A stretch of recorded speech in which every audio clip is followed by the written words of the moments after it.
নমস্কার সবাইকে। ট্রাম্প চাইছেন একটা মেগা ওয়ার। ঠিকই শুনেছেন, এটা আমি বলছি না, এটা বলছে অ্যাকচুয়ালি ওয়ার্ল্ডের এখন বড় বড় জিওপলিটিক্যাল অ্যানালিস্টরা।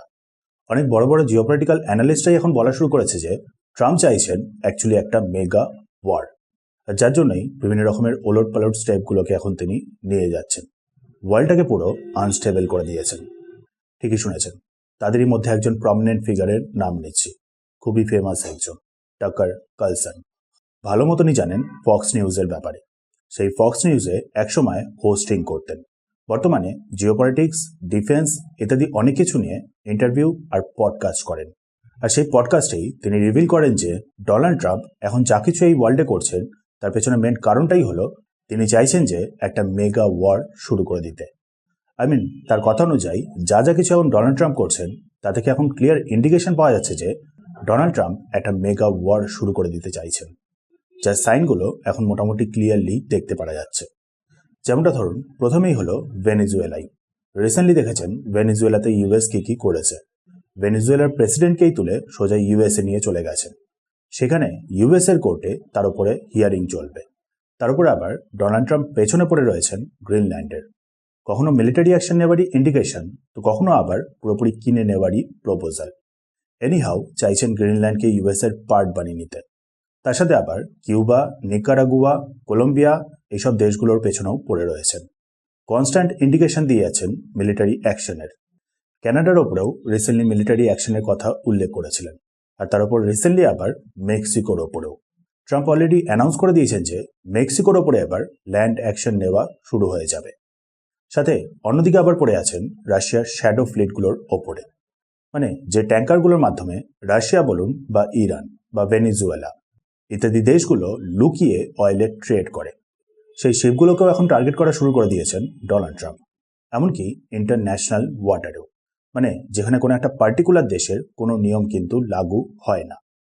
তার উপর দেখুন, রিসেন্টলি আবার ইউএসএ তরফ থেকে অ্যানাউন্স করা হয়েছে যে ইউএসএর ডিফেন্স বাজেটটাকে নেক্সট ইয়ার $1 ট্রিলিয়ন থেকে বাড়িয়ে করে দেওয়া হবে সোজা $1.5 ট্রিলিয়ন।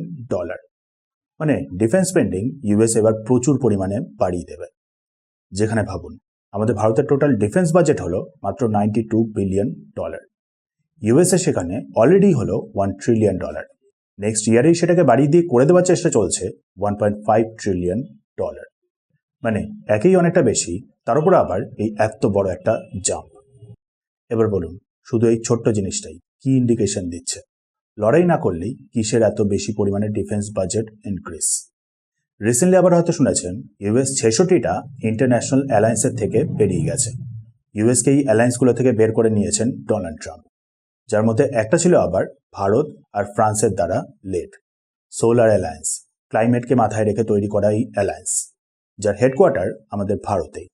সোলার এনার্জিকে ম্যাক্সিমামভাবে কাজে লাগানোর জন্য তৈরি হওয়া একটা অ্যালায়েন্স, যাতে fossil fuel oil, natural gas ইত্যাদির উপরে বেশি নির্ভর করতে না হয়।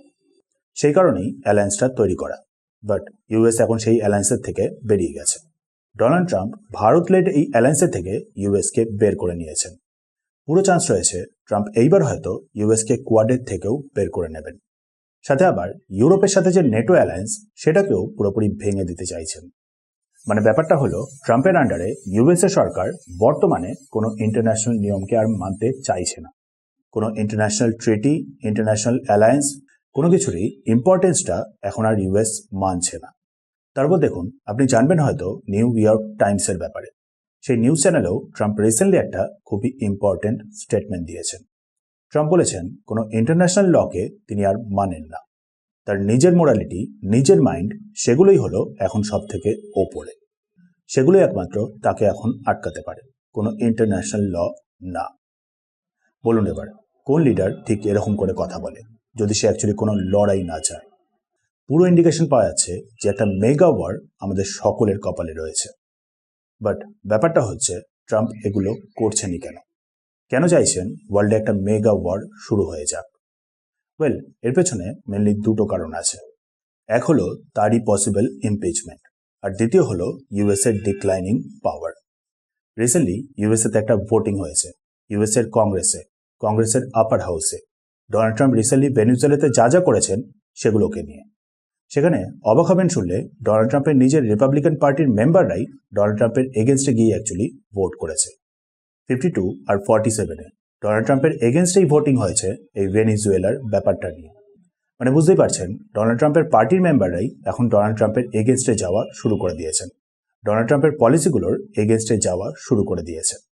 মানে বুঝতেই পারছেন, নভেম্বরে যে ইউএসএতে ইলেকশনটা হওয়ার কথা আছে, বড় একটা চান্স রয়েছে ডোনাল্ড ট্রাম্পের সেখানে হেরে যাওয়ার। তার উপর দেখুন, এপস্টিন ফাইল নিয়েও বেশ অনেক কিছুই চর্চা চলছে। এপস্টিন ফাইল ইউএসএর একটা খুবই কন্ট্রোভার্সিয়াল জিনিস। সেখানে ইউএসএতেই অনেকে মনে করছে যে ডোনাল্ড ট্রাম্প হয়তো এই জিনিসটাতে অ্যাকচুয়ালি ইনভলভ রয়েছেন। দেখেন, এই পার্টিকুলার জিনিসটা কিন্তু আমার কথা না, বা আমি কোনো কনফার্মভাবে বলছি না, বাট ইউএস বলুন বা এই পুরো ওয়ার্ল্ডে অনেকেই কিন্তু এই জিনিসটা নিয়েই আলোচনা করছে। তারপর দেখুন, ডোনাল্ড ট্রাম্পের উল্টোপাল্টা পলিসিগুলোর কারণেই ইউএসএর নর্মাল পাবলিকদের থেকেও কিন্তু তিনি ব্যাকল্যাশ ফেস করা শুরু করে দিয়েছেন। ইউএসএর নর্মাল পাবলিকরাই রাস্তায় নেমে পড়ছে এখন ডোনাল্ড ট্রাম্পের এগেনস্টে। বড় একটা চান্স রয়েছে খুব শীঘ্রই ডোনাল্ড ট্রাম্পের ইমপিচমেন্ট হয়ে যাওয়ার। সো অনেকের মতেই তিনি এই সবকিছুকে অ্যাভয়েড করার জন্যই এই পুরো ওয়ার্ল্ডকে একটা লড়াইয়ের দিকে ঠেলে দিচ্ছেন, একটা মেগা ওয়ারের দিকে ঠেলে দিচ্ছেন, যাতে ইলেকশনই না হয়, ইমপিচমেন্ট পসিবল না হয়। সেকেন্ড ব্যাপারটা হলো ইউএসের ডিক্লাইনিং পাওয়ার। ইকোনমিক দিক থেকে ইউএস কিন্তু শ্রিঙ্ক করা শুরু করে দিয়েছে। জিডিপি যা তার থেকে অনেকটাই বেশি হলো ডেট। ইনফ্লেশন বাড়ছে। কোম্পানিগুলো অন্যান্য দেশে ইনভেস্টমেন্ট করা শুরু করে দিয়েছে। গ্লোবাল ইনফ্লুয়েন্সটা কমে যাচ্ছে। সো সেই কারণেই সম্ভবত ইউএস এগোনো শুরু করে দিয়েছে একটা মেগা ওয়ারের দিকে। ট্রাম্প চাইছেন বর্তমানে এই গ্লোবাল অর্ডারটাকে পুরোপুরি রিশাফেল করে নতুন করে আবার একটা গ্লোবাল অর্ডার তৈরি করার, যাতে ইউএসের ইনফ্লুয়েন্সটা নতুন গ্লোবাল অর্ডারেও বজায় থাকে, ইউএসের সুপার পাওয়ার স্ট্যাটাসটা বজায় থাকে, যার জন্য একদম মিলিটারি পাওয়ার দরকার, আর দ্বিতীয় হলো রিসোর্সেসও দরকার। আর সেই কারণেই এই Canada, Greenland, Mexico, Colombia, Venezuela, Cuba ইত্যাদির ওপরে এতই হঠাৎ করে এগ্রেশন। রিসোর্সেস পেয়ে গেলে আবার ইকোনমিটাকে স্টেবল করার অপরচুনিটি আসবে, আর মিলিটারি পাওয়ার দিয়ে এক্সপ্যান্ড করা যাবে, সুপার পাওয়ার স্ট্যাটাসটাকে বজায় রাখা যাবে। অনেকের মতে ট্রাম্প এটাই চেষ্টা করছেন। অনেকের মতেই এই কারণগুলোর জন্যই চাইছেন একটা মেগা ওয়ার এই পুরো ওয়ার্ল্ডে, যেটা করতে গিয়ে তিনি প্রথমে ভেনেজুয়েলার কাজটা করেছেন, যার ফলে একটা প্যান্ডোরা বক্সও ওপেন হয়ে গেছে। প্রথমে হলো তাইওয়ান, সেকেন্ড হলো ইউক্রেন, দেন মিডল ইস্টের ক্ষেত্রে ইসরায়েল যা যা কিছু করবে, আর লাস্ট হলো আমাদের নিজেদের ভারত, যেটার ব্যাপারে রিসেন্টলি এস জয়শঙ্কর বলুন বা রাশিয়ার প্রেসিডেন্ট ভ্লাদিমির পুতিন বা শি জিনপিং সবাই বেশ ভালো মতন করেই ইঙ্গিত দিয়েছেন। রাশিয়া আবার শুরু করে দিয়েছে ইউক্রেনে ওরেসনিক মিসাইলের বর্ষা। ইউক্রেনের ওয়েস্টার্ন পার্টকেও এবার রাশিয়া ভালো মতন করে টার্গেট করা শুরু করে দিয়েছে। বোঝাই যাচ্ছে ইউএস রিসেন্টলি যা যা কিছু করছে রাশিয়ান শ্যাডো ট্যাঙ্কারগুলো নিয়ে, তার এফেক্টটা কিন্তু ভোগ করবে সেই ইউক্রেনই। ইউক্রেনের মধ্যে এবার রাশিয়া কিন্তু ফুল ফোর্সে এন্টার করার চান্স অনেকটাই বেড়ে গেছে। তারপর দেখুন, ট্রাম্প রিসেন্টলি আবার বলেছেন যে শি জিনপিং জানেন যে সে তাইওয়ানের সাথে অ্যাকচুয়ালি কি করবে। তাইওয়ানকে চাইনিজরা চীনেরই পার্ট বলে মনে করে, তাই শি জিনপিংই জানেন যে সে তাইওয়ানের সাথে কি করবে।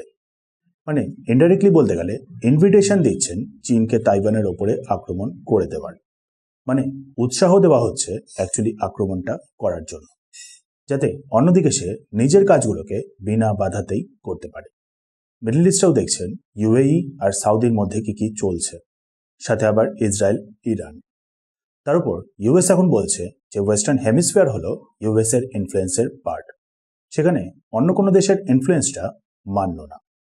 সো সেই লজিকটাকে যদি অ্যাপ্লাই করা হয়, আপনি ভালো মতন করেই জানেন ভারতের আশেপাশে কতগুলো জায়গায় ইউএস ভালো মতন করে ইনভলভ রয়েছে, যেখানে কিনা সেই পার্টগুলো হলো অ্যাকচুয়ালি ভারতের ইনফ্লুয়েন্সের পার্ট।